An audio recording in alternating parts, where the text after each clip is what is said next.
right में यही बहुत होके I love you okay okay Kanchan Ibrahimpur आज राइट में यही बहुत आई लव यू ओके ओके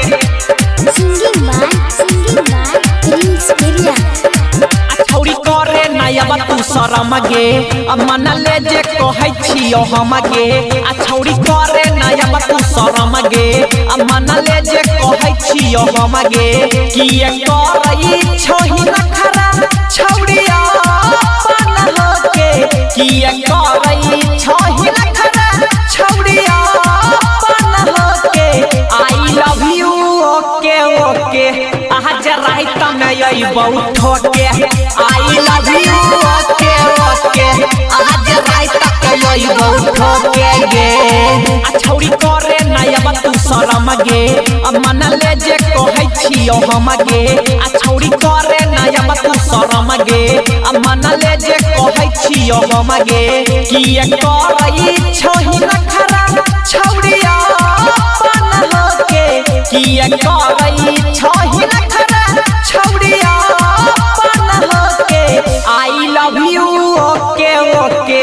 आज राइट में यही बहुत होके आई लव यू ओके ओके आज राइट में यही बहुत होके गे आज राइट में यही बहुत आज राइट में यही बहुत होके आई लव यू ओके ओके आज राइट में यही बहुत कंचन इब्राहिमपुर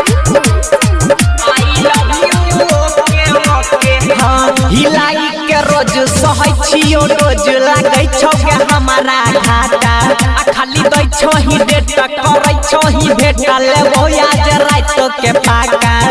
लेबो आज रात के पाका हां हिलाई के रोज सहै छियो रोज लागै छौ के हमारा घाटा आ खाली दै छौ ही डेट करै छौ ही भेट लेबो आज रात के पाका आज जैतौ गे तोरा दिल में और रखले जे छही हमारा दिल में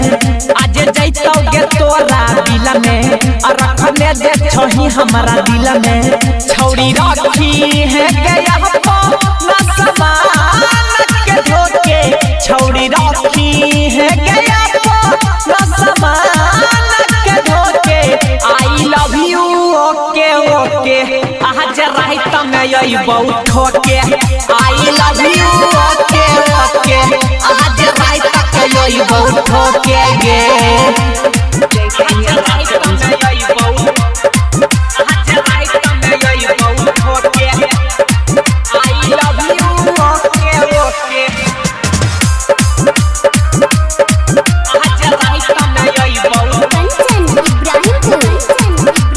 सिंगिंग बाय प्रिंस बिरिया माने छियौला भरा नहीं होय छै सभरा पोरे पर छौ जवानी कौशल आ उठाई के टांग देबो तोरा नांग छियौ तोरा याद में झरल आ माने छियौला भरा नहीं होय छै सभरा पोरे पर छौ जवानी कौशल आ उठाई के टांग देबो तोरा नांग छियौ तोरा याद में झरल आ तोहर जामल खजाना खइबौ आ सुती है नहीं मिले यही बहु आ तोहर जामल खजाना खइबौ आ सुती है नहीं मिले यही बहु राइटर धीरज प्रिंसा के तू अपना रोके राइटर धीरज प्रिंसा के तू अपना रोके आई लव यू ओके ओके आज राइट में यही बहुत होके आई लव यू ओके ओके आज राइट में यही बहुत होके गे JK Yadav Films